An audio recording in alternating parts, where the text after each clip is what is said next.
দেশি বিদেশি আগ্নেয়াস্ত্র ও 17 রাউন্ড কার্তুজসহ পুলিশের জালে গ্রেপ্তার এক অভিযুক্ত ধৃতকে তোলা হয় আদালতে। নদিয়ার হাঁসখালি থানার পুলিশের একটি বিশেষ টিম অভিযান চালিয়ে উদ্ধার করে এই বিপুল পরিমাণে আগ্নেয়াস্ত্র সহ কার্তুজ।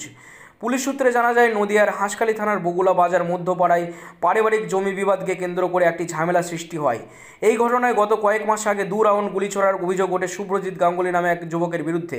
থানায় অভিযোগ দায়ের হলে পুলিশ প্রাথমিক তদন্তে নেমে ওই ব্যক্তিকে আটক করে জিজ্ঞাসাবাদ করে। এরপর উঠে আসে চাঞ্চল্যকর তথ্য। তার কাছ থেকে উদ্ধার হয় দেশি বিদেশি মিলে 4টি আগ্নেয়াস্ত্র, পাশাপাশি 17 রাউন্ড কার্তুজ উদ্ধার করা হয়। শুক্রবার ধৃতকে রানাঘাট বিচার বিভাগে আদালতে তুললে পুলিশি হেফাজতে নেওয়ার আবেদন জানানো হলে পুলিশের তরফে আবেদন মঞ্জুর করে আদালত। এ প্রসঙ্গে একটি সাংবাদিক বৈঠক করেন নদিয়া রানাঘাট পুলিশ জেলার অতিরিক্ত পুলিশ সুপার লালটু হালদার।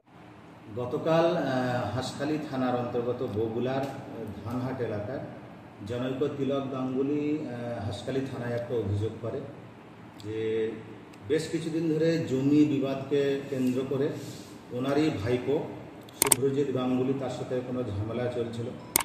গত 19 তারিখে এই ঝামেলা জমি বিবাদকে কেন্দ্র করে যে ঝামেলা ছিল, সেই ঝামেলাতে এই অভিযোগকারীর ছেলের দিকে একটি এই অভিযুক্ত ব্যক্তি শুভ্রজিৎ 2 রাউন্ড ফায়ার করে দেয়।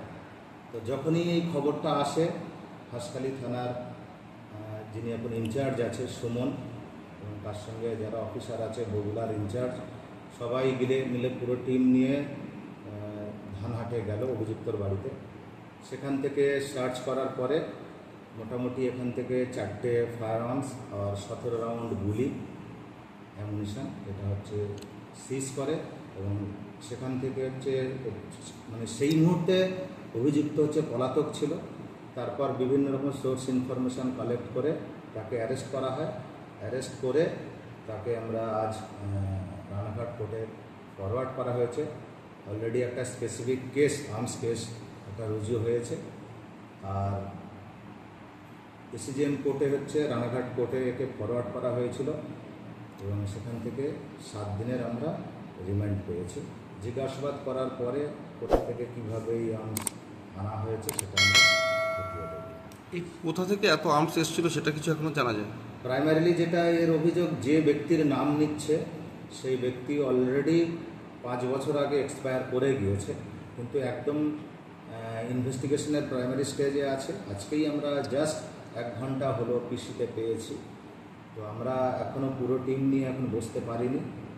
তো পুরো টিম ইন্টারোগেশন করার পরে আমরা বাকি কী কোথা থেকে এর মেন সোর্স কী আছে এই ইললিগাল ফায়ার আর্মসের সেটা আমরা জানতে পারি। কিন্তু স্যার একটা বিষয় হচ্ছে এই যে যেগুলো বানানো হচ্ছে সেগুলো সেটা সন্ধান পাওয়া যায় কোথায় বানানো হয়েছে? বললাম যে একদম প্রাইমারিলি যে নামটা পেয়েছি সেই ব্যক্তি 5 বছর আগে মারা গিয়েছে, অভিযুক্ত যার নাম নিয়েছে।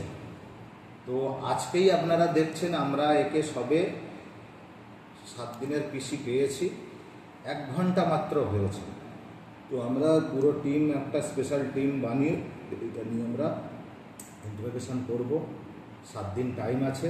এর মেন সোর্স কোথা থেকে এইভাবে আর্মস এসেছে সেটা আমরা নিশ্চয়ই খতিয়ে দেখব, তারপর আপনারা নিশ্চয়ই জানতে পারবেন। এটা একদম প্রাইমারি স্টেজে আছে। যদি এখনও আমাদের খবরের দর্পণ চ্যানেলটি সাবস্ক্রাইব না করে থাকেন তাহলে এখনই সাবস্ক্রাইব করুন, সঙ্গে বেল বাটনটি ক্লিক করুন আর পেয়ে যান সব খবরের দ্রুত ভিডিও আপডেট।